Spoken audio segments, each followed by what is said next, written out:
Muy bien, hermanos, vamos a estudiar la palabra de Dios. Les invito a que cierren sus ojos en este momento. Vamos a orar y después comenzamos con el estudio. Padre, te damos gracias por este día. Gracias porque nos permites estar con bien. Nos has guardado, nos has protegido, Señor. Nos das salud, nos das la vida, nos das pues todas y cada una de las bendiciones que recibimos, Padre.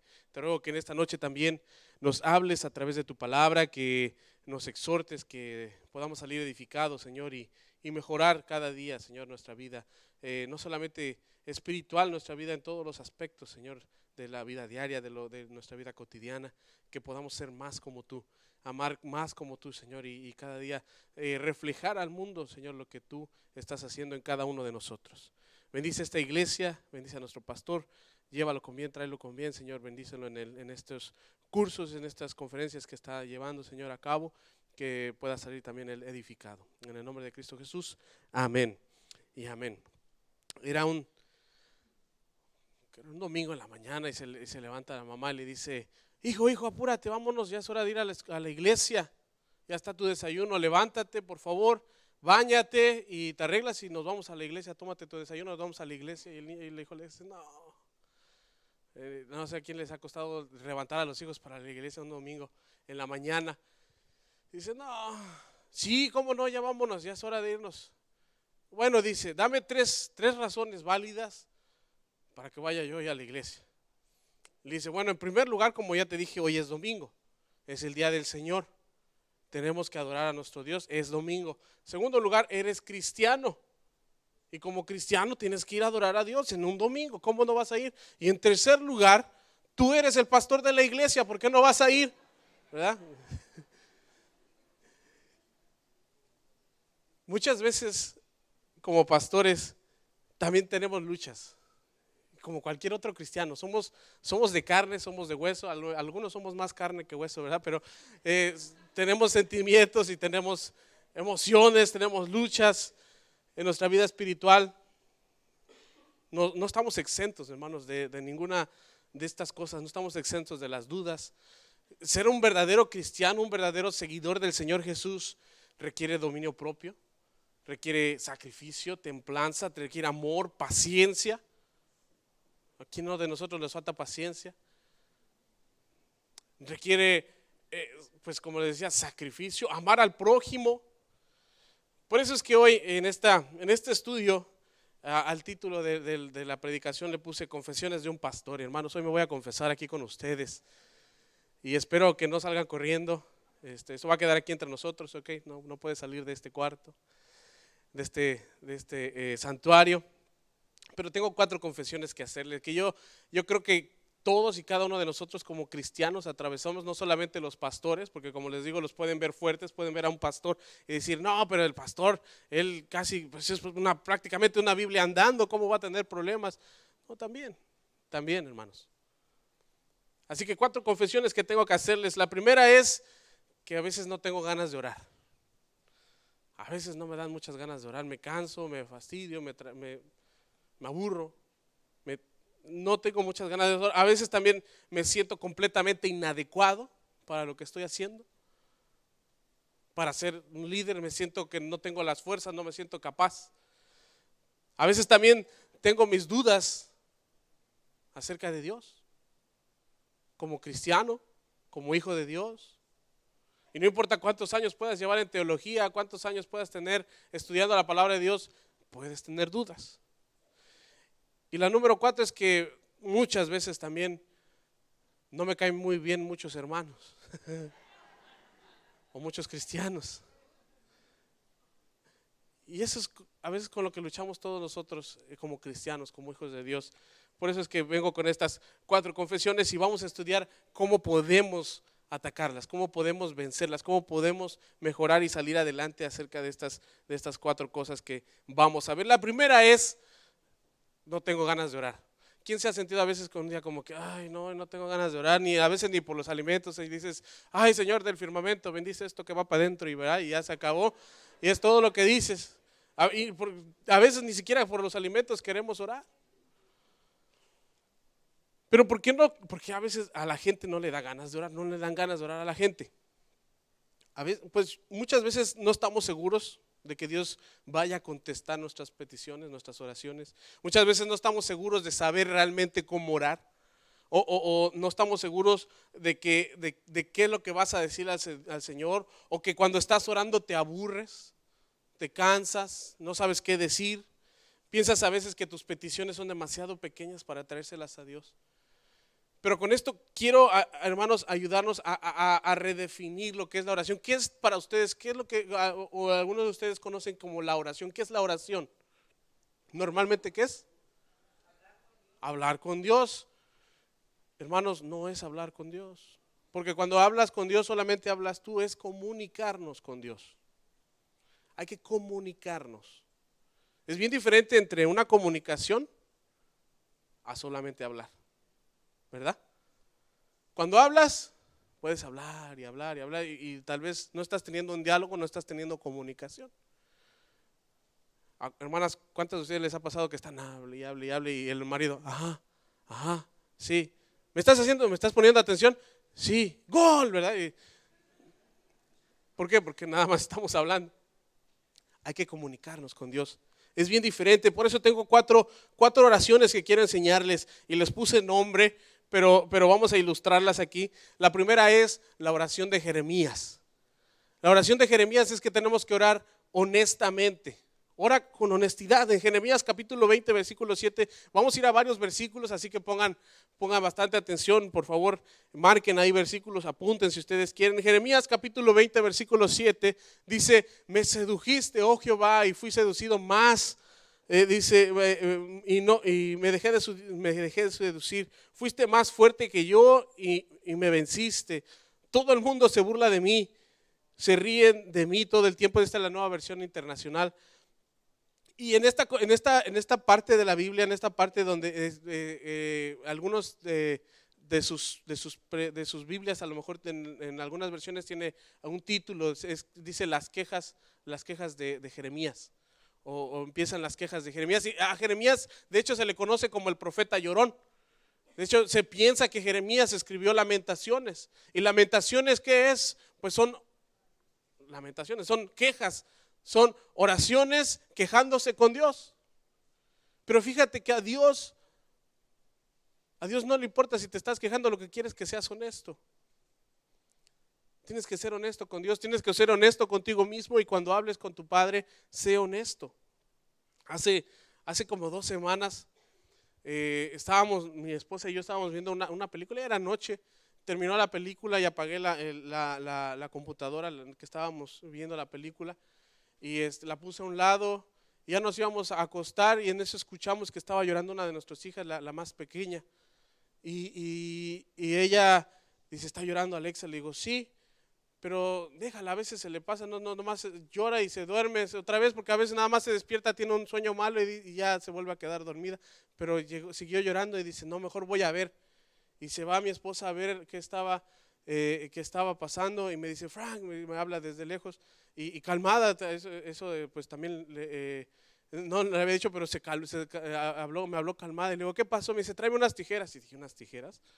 A la 1:30 de la mañana, ¿por qué?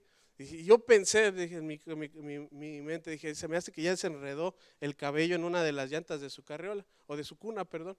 Y voy a ver, y cuando alza el dedo, alza la mano, ella había jugado con un peluche, con un juguete de peluche que se duerme, y tenía una etiqueta. Entonces ella agarró la etiqueta y le dio de vueltas hacia su dedo. Y dice, mi mano, y cuando levanta la mano el dedo estaba negro, no es ni siquiera morado, estaba negro. Y me espanté, dije, híjole. Entonces le corté rápido la etiqueta y le empecé a hacer masaje en el dedo, y rápido, gracias a Dios, le devolvió, se le regresó la circulación en la sangre.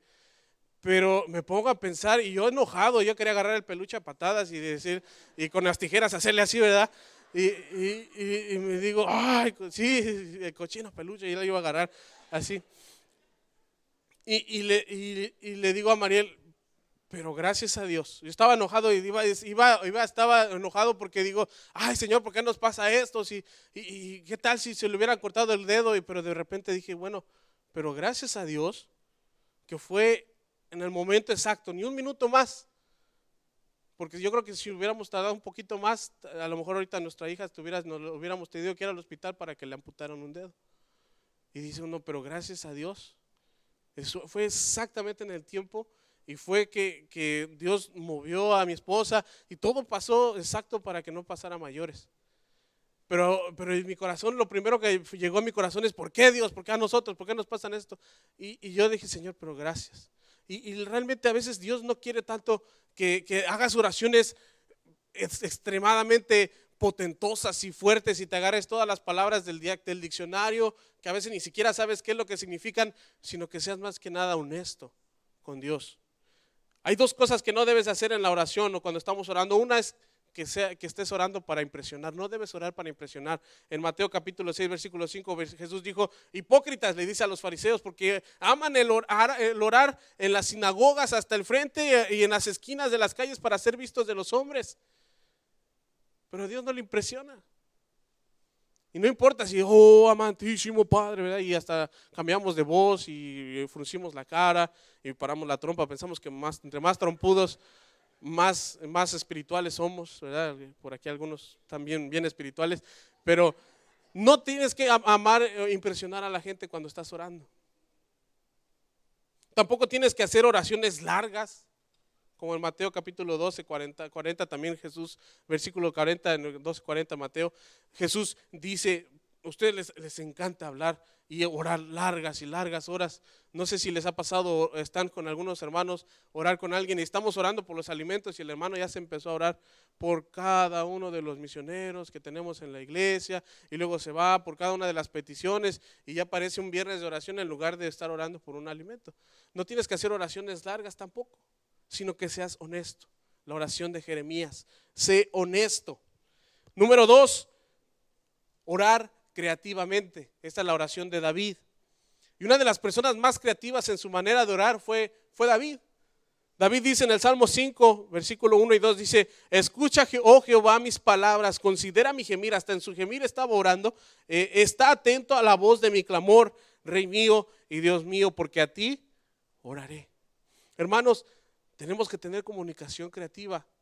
Gracias a Dios, ahora en nuestros días tenemos bastantes maneras de comunicarnos. Si no nos comunicamos antes, a fuerza era por teléfono, ¿verdad? Teníamos que esperar a veces que fueran las 12 o 11 de la noche para que las líneas no estuvieran tan cargadas y pudieras hablar hasta tu país. Sacabas tu tarjetita y le marcabas como 25 números y ya, ¿verdad? Hablabas: hola México, oh mi raza, o unas tarjetitas de esas. Ahora no, ahora rápido vas a tu tablet y usas FaceTime, usas Facebook, usas WhatsApp, usas Instagram, usas hasta Snapchat para platicar con tus seres queridos y tienes maneras de comunicarte. Somos creativos en comunicarnos. ¿Por qué no ser creativos en comunicarnos con Dios? No necesitas siempre estar en una posición. Puedes escribir tus oraciones o estar orando durante un trabajo de rutina que haces, que realmente no necesitas tanto estar pensando. Si estás lavando los trastes, ¿por qué no te pones a orar? Si estás doblando la ropa, hermana, ¿por qué no puedes orar también? En diferentes lugares, no siempre tiene que ser en un lugar. O en diferentes posiciones, como les decía, no siempre tiene que ser hincado, no siempre sentado, puedes estar parado. No les recomiendo acostado porque nos podemos quedar dormidos, pero puede cambiar de posiciones para orar. Hay que ser creativos. Si somos creativos en comunicarnos, en platicar, hay que ser creativos para orar con Dios, para platicar con Dios, para comunicarnos con Él. La oración también de Nehemías, esa es la número 3. La oración de Nehemías es orar por todo. Ora por todo, hermano. Fíjense Nehemías lo que hace en el capítulo 2, versículo 4, y es bien interesante porque Nehemías es uno de los líderes más también prominentes del pueblo de Israel, pero me llama la atención en Nehemías capítulo 2, versículo 4, Reina Valera, por favor. Fíjense lo que dice Nehemías en esta parte. ¿Sí lo tienes? Nehemías 2, 4. Hay que orar por todo. Me dijo el rey: ¿qué cosa pides? Entonces, ¿qué pasó? No dice, y yo le contesté qué era lo que estaba pidiendo, sino qué fue lo que pasó, que él oró. Y a veces nosotros hacemos muchas cosas y hacemos prácticamente todas las cosas sin siquiera mencionárselo a Dios, sin preguntarle a Dios. Deberíamos orar hasta cuando te vas a tomar una aspirina: Señor, por favor, que esta aspirina ayúdame, que me haga bien, que me quite el dolor de cabeza más rápido. Está bien que me la tome. Hay que orar por todo, hermanos. Ora por todo. Puedes orar por todo. No necesariamente tiene que ser por las peticiones difíciles de tu vida, por un milagro grande, sino por todo puedes orar. Pon a todo en las manos de Dios a través de la oración. En Filipenses capítulo 4 versículo 6 dice que por nada estéis afanosos, sino sean conocidas todas vuestras peticiones delante de Dios. ¿Cómo? En toda oración y ruego con acción de gracias. Versículo 7. Hay que darle a Dios a través de la oración. Esa es la oración de Nehemías, orar por todo. Y Ana, la oración de Ana, ¿cuál es la oración de Ana? Orar continuamente. Ana oró por largo tiempo, mucho tiempo, oró muchos años para que Dios le diera un hijo. Y en 1 de Samuel capítulo 1 versículos 12 y 13, 1 de Samuel, primer libro de Samuel, dice, mientras ella oraba largamente delante de Jehová, en otros dice de continuo, oraba continuamente, Elí estaba observando la boca de ella, pero Ana hablaba en su corazón y solamente se movían sus labios y su voz no se oía. Pero lo que le quiere llegar aquí es que ella oraba y oraba y oraba, estaba en continua oración, y eso es algo que tenemos que aprender nosotros, a orar de continuo. Es más, cuando en 1 de Tesalonicenses dice que debemos orar sin cesar, 1 de Tesalonicenses 5:17 dice orar sin cesar, no quiere decir que estés mucho tiempo orando, sino que no estés mucho tiempo sin orar. Esa es una diferencia bien grande. No quiere decir pasa 20 horas, pasa 12 horas en oración, sino no pases más de una hora sin poder haberte comunicado con Dios. Por eso es que hay que ser creativos, hay que orar por todo, hay que orar continuamente, hay que también orar pues honestamente delante de nuestro Dios. Cuando no sientes que no tienes ganas de orar, ponte a escribir. ¿A quién le gusta escribir? Consíguete un diario y ponte a escribir una oración delante de Dios. Te va a ayudar, te va a bendecir, y la puedes leer dentro de un año y vas a ver la diferencia. Es una bendición enorme poder leer después las oraciones que tú has hecho delante de Dios.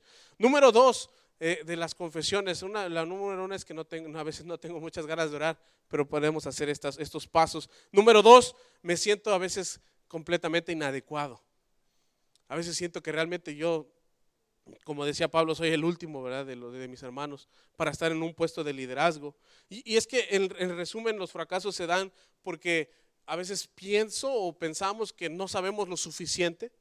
Cuando te llama Dios a un ministerio, cuando el pastor te dice, ayúdame por favor a trabajar en este ministerio, a veces tú te sientes que no sabes lo suficiente, o que no eres lo suficientemente bueno, o que has cometido demasiados errores en tu vida como para seguir adelante en tu ministerio. Y déjenme decirle, hermanos, como pastores, somos de los que más cometemos errores.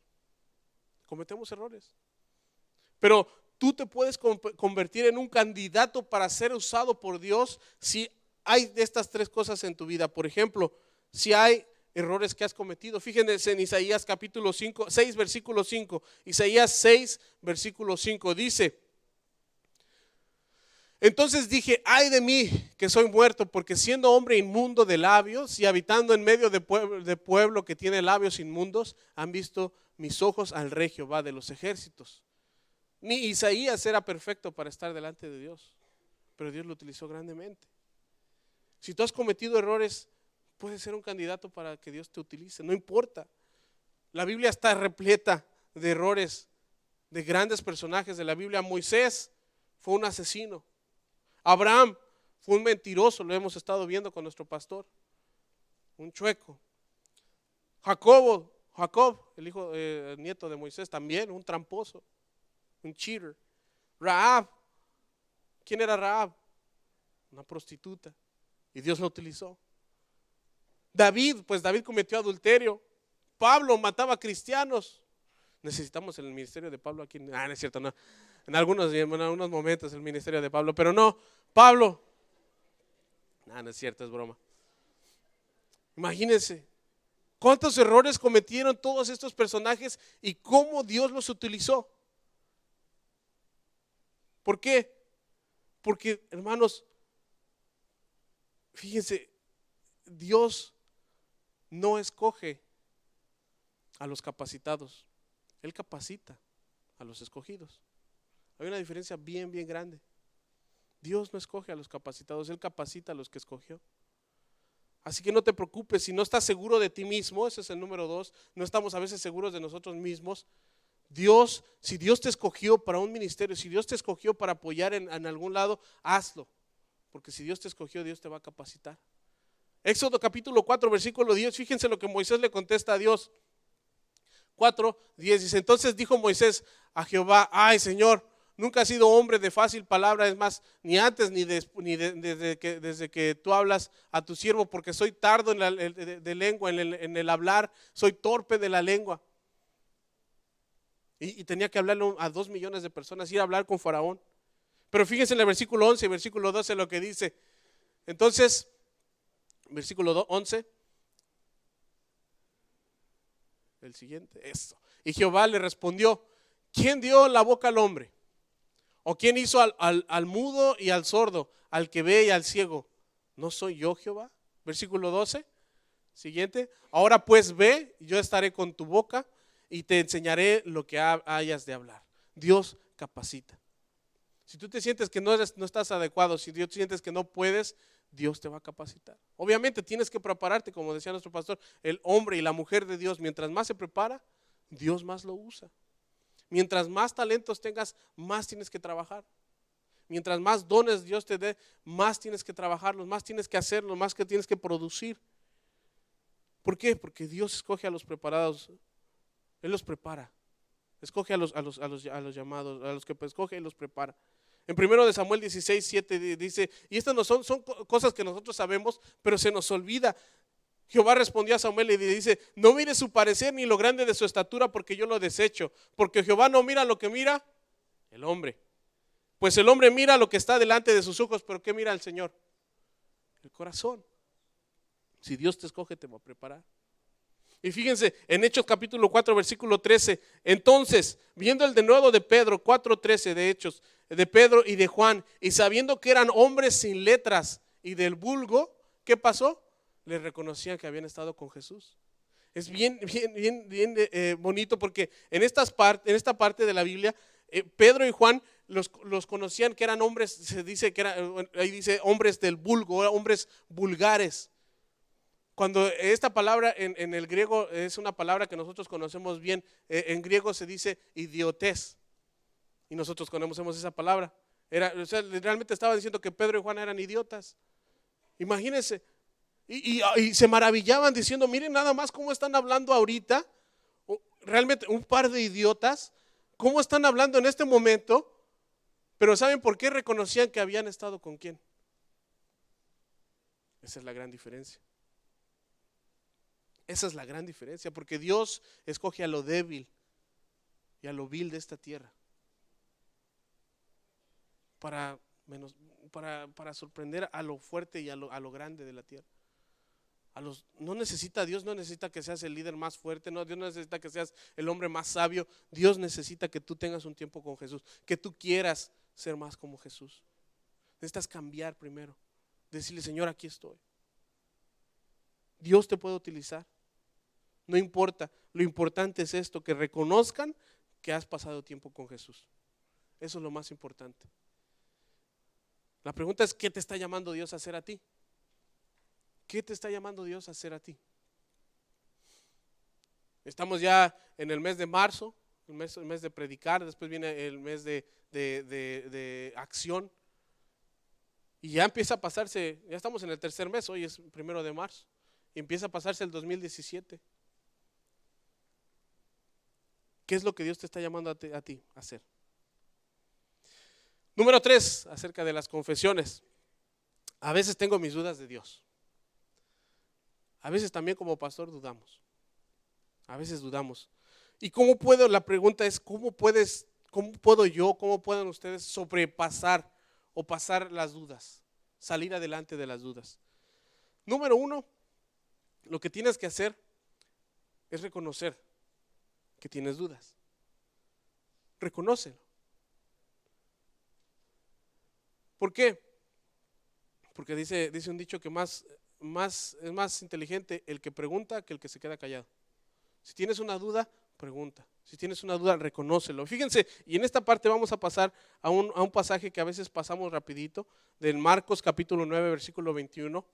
Vamos a ir hasta el 24, pero empezamos 21 y 22.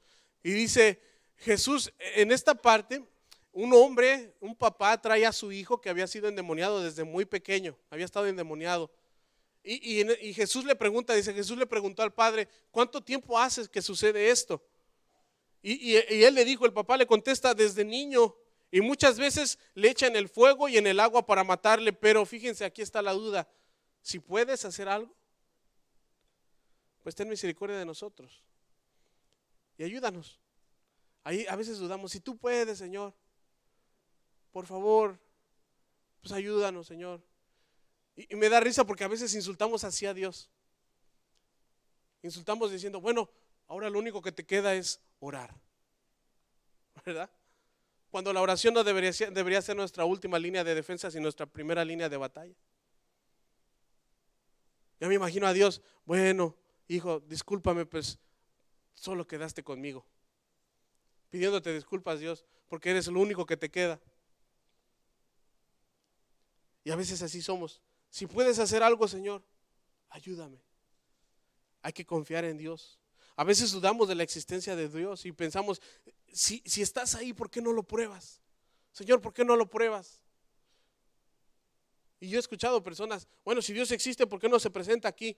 Y dices, ay, ojalá se presentara, ¿verdad? Y uno duda, pero sí, ¿por qué si Dios existe no se presenta aquí? ¿Sabes por qué? Porque Dios también Dios es un Dios de gracia, pero sería demasiada gracia para una persona, a cualquier, decimos en mi rancho, a cualquier pelado que diga, a ver, ¿por qué no se presenta aquí? Que se le esté presentando a Dios, pues si es Dios. Tú tienes que tener fe. Es demasiada gracia. Es más, de hecho, se reconoce que cuando una persona hace eso, lo que está haciendo es provocar la ira de Dios. Y la ira de Dios lo que hace es que menos se le va a mostrar. A veces pensamos, bueno, Señor, si tú eres eres bueno, ¿para qué pasa esto? ¿Por qué pasa esto en nuestra iglesia? ¿Por qué pasa esto en nuestra familia? Si tú eres todo bondad, si tú eres bondadoso, ¿por qué pasa esto? O pensamos, si tú tienes todo el poder, si eres todopoderoso, ¿por qué haces que pase estas cosas? ¿Por qué nos suceden esto? Reconoce. A veces pensamos, ay, Señor, si tú hubieras estado ahí. Ay, Señor, si tú me hubieras ayudado con esta cosa, o me hubieras ayudado con esta decisión. Ay, Señor. Pero fíjense, lo que tenemos que hacer, lo número 2, primero es reconocer. Cuando dudas de Dios, reconocer que tienes dudas. Número 2, deja que Jesús te encuentre en donde tú estás.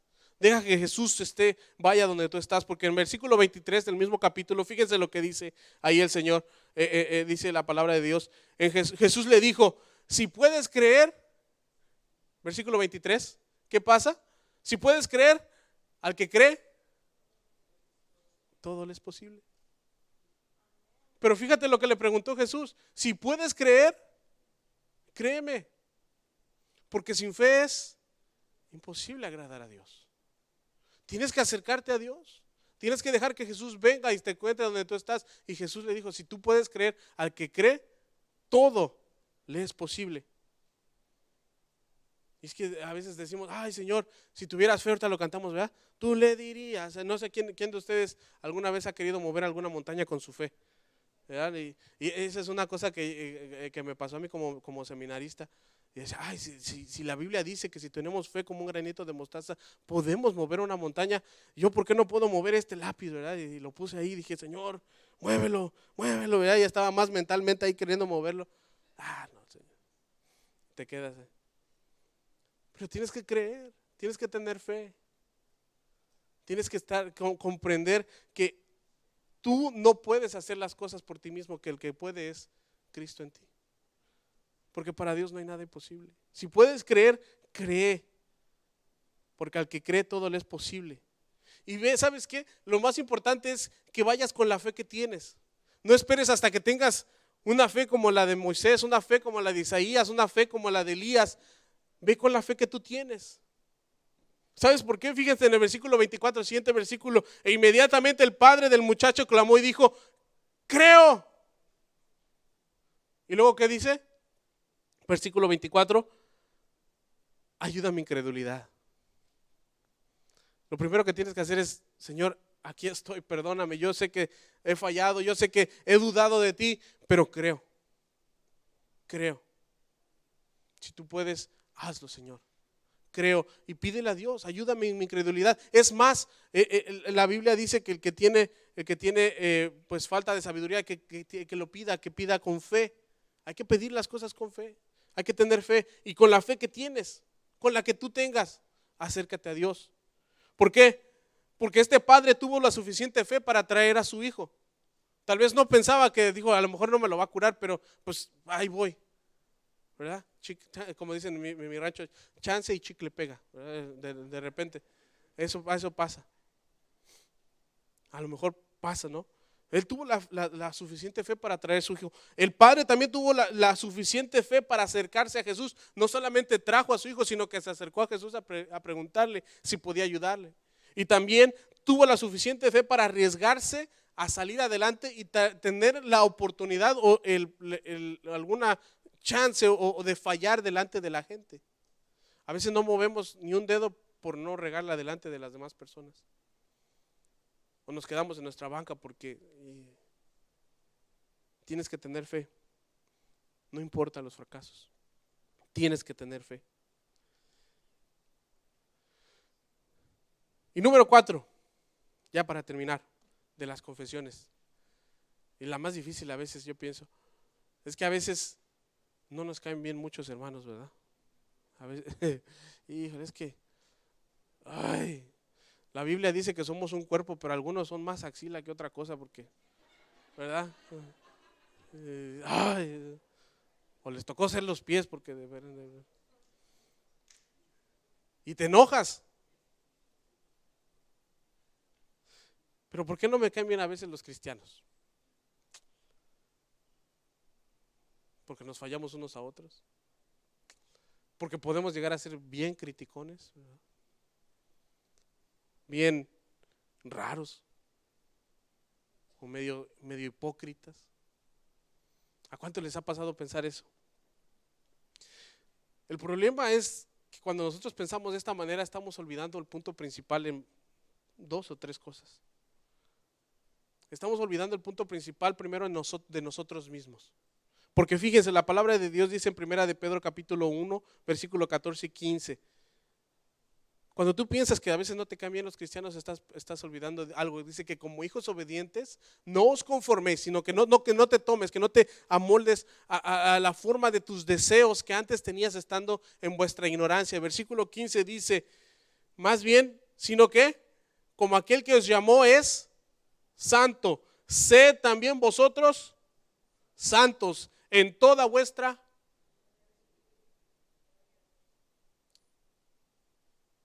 ¿Qué es santo, hermano? ¿Qué quiere decir santo? Apartado. Hagios es la palabra en griego. Hagios es santo. Quiere decir, bueno, en algunos quiere decir puro, moralmente sin culpa, pero nosotros sabemos que es alguien consagrado, apartado para Dios y separado del mal también. Separado para Dios, apartado del mal. No se te olvide, hermanos, que tú eres santo, que Dios te llamó para ser santo. Tienes un Dios santo y tú tienes que ser santo. Pero cuesta tanto trabajo. Tú tienes que hacerlo en el nombre de Dios. Fíjense, les voy a dar unas estadísticas. Estas son de Estados Unidos, estas estadísticas acerca de no cristianos y cristianos. ¿Pero por qué? Porque nosotros olvidamos el punto principal acerca de nosotros mismos, que Dios te llamó a ser santo. ¿Por qué pasa esto? Fíjense, personas que dieron tiempo voluntariaron en una organización de no fines de lucro, non-profit organization. El mes pasado, el 27% de los no cristianos contra el 29% de los cristianos. Fíjense nada más. Ahora, personas que donaron dinero a asociaciones sin fines de lucro, el 48% de los no cristianos, el 47% de cristianos. Y empezamos a perder. No hay mucha diferencia. Fíjense, gente que dio dinero para los pobres el año pasado, 34% de los no cristianos, 24% de los cristianos. Personas que leen su horóscopo, 36% no cristianos. Cristianos, 36% también. Cuando la Biblia dice que no tenemos que, ni eso es en contra de Dios. Que leen el horóscopo. Personas que han estado en divorcio, no cristianos, 23%, cristianos, y ahí es donde duele, 27%. Se nos ha olvidado que Dios nos llamó a ser santos. Se nos ha olvidado. Y Efesios capítulo 5, versículo 3 y 4, fíjense, si me lo puedes poner en la Nueva Versión Internacional, por favor. Dice, es bien importante porque fíjense lo que dice la palabra de Dios, lo dice de una manera bien clara. Dice, es que entre ustedes ni siquiera debe de mencionarse la inmoralidad sexual, mucho menos que lo haya entre la iglesia, no debería de mencionarse, ni ninguna clase de impureza o de avaricia, porque eso no es propio del pueblo, ¿qué? Santo de Dios. Dios te llamó a ser santo. Tampoco debe de haber palabras indecentes, conversaciones necias ni chistes groseros. Versículo 3 y 4.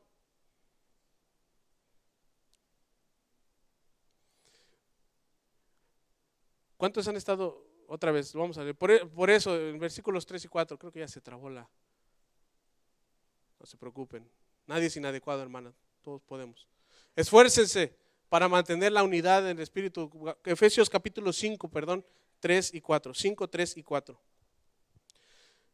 Fíjense otra vez. Entre ustedes ni siquiera debería mencionarse la inmoralidad sexual, ni ninguna clase de impureza o de avaricia, porque eso no es propio de un pueblo santo de Dios. Eso no es propio de esta iglesia. Eso no es propio del Redentor. Versículo 4. Tampoco debe haber palabras indecentes, que aunque cristianos no dicen groserías, pero les encanta insinuarlas. Conversaciones necias ni chistes groseros. Jóvenes, hermanos, ¿a cuánto les gusta hacer chistes, verdad? Coloraditos? Y luego ya le empezamos a subir de color. Y luego ya empezamos a meter chistes groseros. Ahí los dice la palabra de Dios. Todo lo cual está fuera del lugar, haya más bien en ustedes acciones de gracias. Es que tú eres y ya empiezan a decirse, no, pero tú y tu hermana, y empiezan a bromear de esa manera. Eso no debe de haber ni siquiera aquí en la iglesia. Se nos olvida de nosotros mismos que Dios nos llamó a ser santos. Somos un pueblo santo.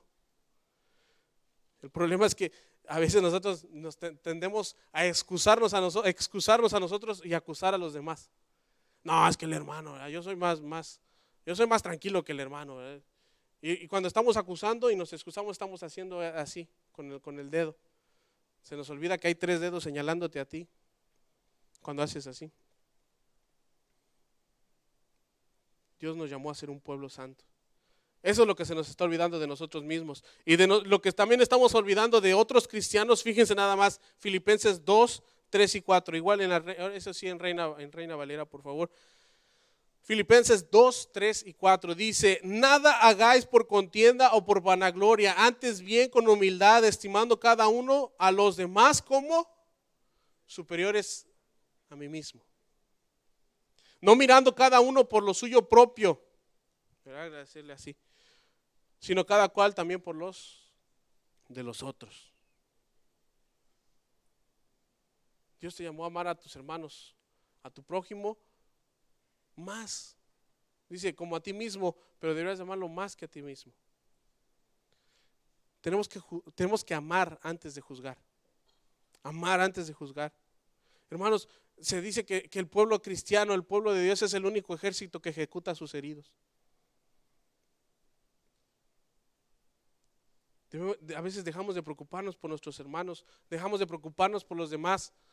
Y decimos, ojalá en la iglesia no hubiera tal o cierta tal persona. Pero Dios también lo llamó a él. Hay que amar a nuestros hermanos. Y dice en Lucas capítulo 6, versículo 31, que es la regla de oro, que como quieres que hagan contigo, como haz con los demás, como quieres que hagan contigo. Esa es la regla de oro. Así como quieres que hagan contigo, hay que hacer con los demás. Hay que amar a los demás, como quisieras que te amaran a ti. Trata a tus hermanos, trata a tu iglesia, trata a tus pastores, trata a tus líderes, trata a tus diáconos, trata como quisieras que te trataran a ti. Trátalos así como Dios te ha mandado a hacerlo. Eso es lo que se nos está olvidando de otros cristianos. Y fíjense lo que se nos está olvidando de la iglesia. Y esto es bien importante. Uno, de nosotros mismos es que Dios nos llamó a ser santos. Número dos es de que debemos a pensar en los demás como mayores a nosotros mismos. Eso es de los otros cristianos. Y número tres, de la iglesia. En Mateo capítulo 16, versículo 18. Fíjense nada más. Mateo 16, 18 dice: y yo también te digo que tú eres Pedro, y está hablando a Pedro, pero dice, y sobre esta roca, es la manera en que se puede ilustrar, porque la manera que está escrito en griego, Jesús está hablando de sí mismo, dice, y sobre esta roca edificaré mi iglesia, y las puertas del Hades no prevalecerán contra ella. ¿Y sabes qué es lo que estamos olvidando de la iglesia? Es que es de Jesús, no es tuya. No es tu iglesia, es de Jesús. Él pagó con su sangre por ella. No es del pastor, no es de los líderes, no es de finanzas, no es de nada, es de Jesús. Y así tienes que tratarla, como la esposa de Jesús. Es la iglesia de Jesús.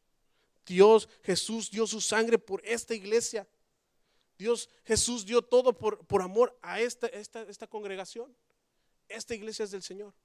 No se nos olvide, que no se nos olvide que Dios dio todo por esta iglesia, por su iglesia universal en realidad, pero también por nuestra iglesia local.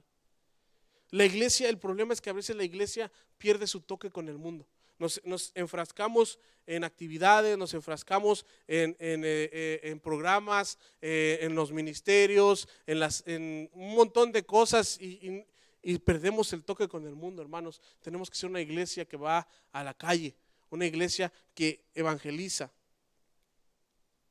Y el problema es que a veces cuando pasa eso, que nos enfrascamos y perdemos el toque con el mundo, hay algunos cristianos que piensan que pueden vivir sin la iglesia, que pueden vivir sin ir a la iglesia. Ese es un problema, hermanos. Cuando empiezas a pensar así, no, es que no necesito ir a la iglesia para estar bien con Dios. Si yo aquí leo mi devocional diario, es más, subrayo mis versículos y los pongo en Instagram y en Facebook, me gusta, yo soy cristiano. Bueno, no me digas mucho de ir a la iglesia, pero yo soy cristiano. ¿Cuántos de ustedes han estado en una fogata, en un bonfire, en una chimenea? ¿Qué pasa cuando agarras un pedazo de madera o un carbón y lo sacas? Se apaga. ¿Y qué pasa cuando lo regresas? Vuelve a encender. Así es la iglesia.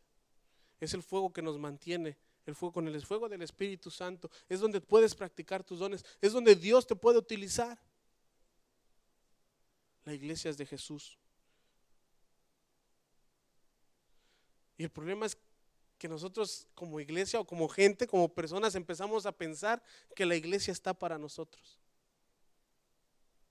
No, yo voy a la iglesia porque la iglesia está para satisfacer mis necesidades, está para ayudarme a mí. La iglesia, pensamos que la iglesia está para nosotros. Pero fíjense, vamos a Hechos capítulo 2, versículos 44 al 47 y con eso terminamos. Hechos 2, 44 y 47, al 47, perdón. Del 44 al 47 dice: todos los que habían creído, estamos hablando de la iglesia primitiva, la primera iglesia de Jerusalén, la primera iglesia con Pedro, con Juan, con los apóstoles, dice, todos los que habían creído estaban juntos y tenían en común todas las cosas y vendían hasta sus propiedades y sus bienes, es decir, no miraban cada uno por lo suyo propio, sino por los demás, y lo repartían todo según a la necesidad de cada uno. No estoy diciendo, y la Biblia no dice que hay que hacerlo, pero este es un ejemplo buenísimo de lo que la iglesia tendría que ser. Y perseverando, este versículo hasta se lo deben de saber ustedes, y perseverando unánimes, templo, partiendo el pan en las casas, comían, y sencillez de corazón. Y luego dice, versículo 47, alabando a Dios y teniendo el favor nunca perdieron su toque con el mundo. Nunca se enfrascaron en sí mismos, sino que iban hacia afuera. La iglesia es para afuera. Y el Señor añadía, fíjense, esto es lo más importante, que el Señor añadía cada día a la iglesia a los que habían de ser salvos. Este es un ejemplo claro. Y el problema es que pensamos que la iglesia está para nosotros. Hermanos, nosotros somos la iglesia y estamos aquí para el mundo. Deja de ir a la iglesia y conviértete en la iglesia. Tú eres la iglesia. No estoy diciendo que sino que tú eres la iglesia. Donde quiera que vayas, tú eres la iglesia. Tú eres la iglesia. Esta es tu iglesia. Dios pagó el precio. Jesús pagó el precio por ti. Dio toda su sangre por ti.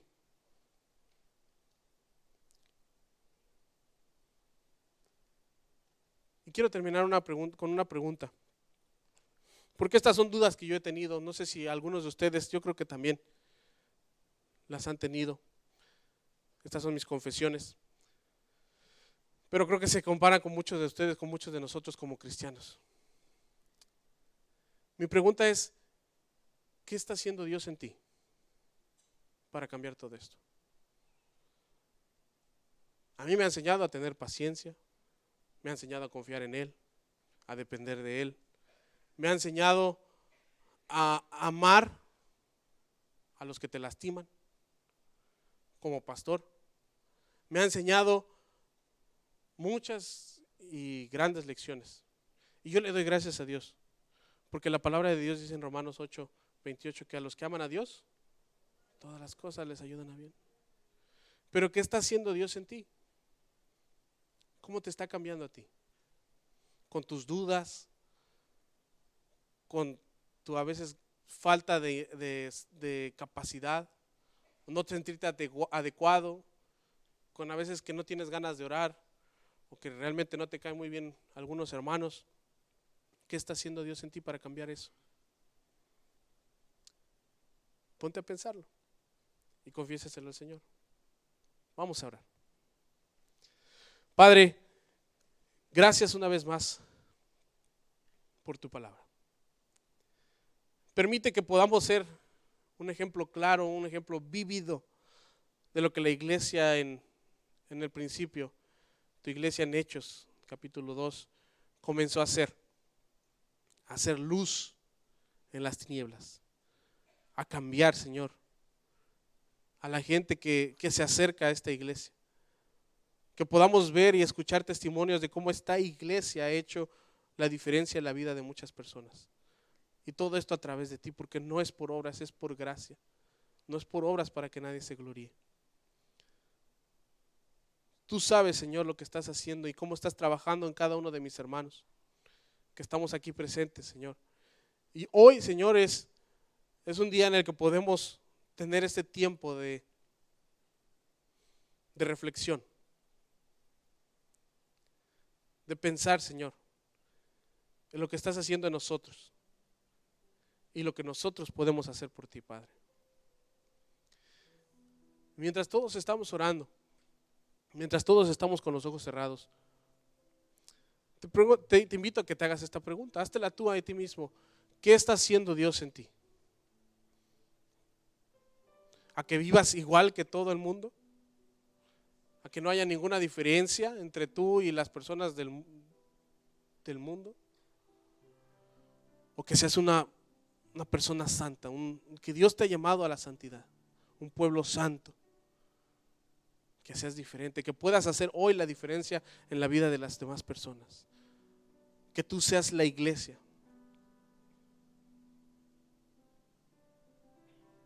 ¿Qué está haciendo Dios en ti?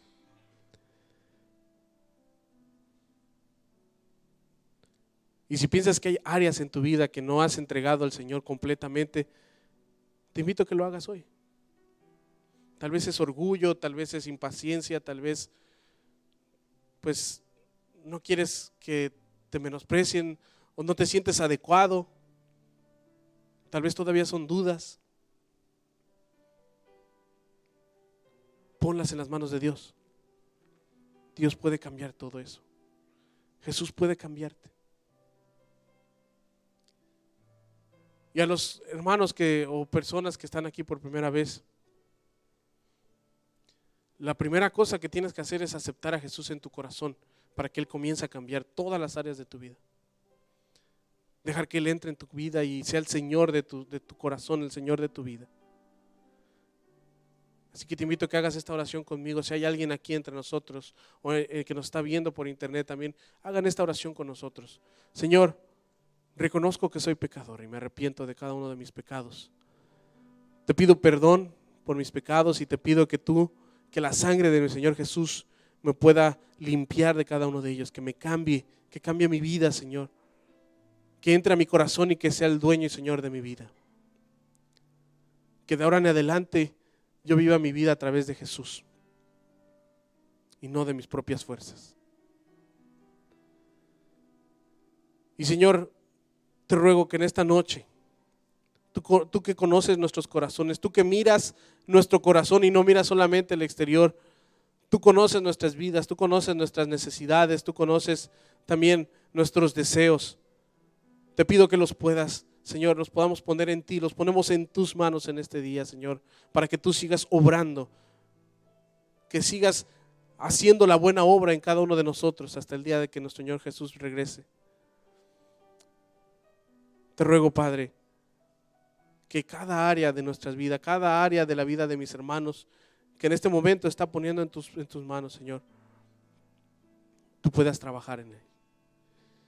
Y que podamos ser una iglesia que impacte a esta ciudad.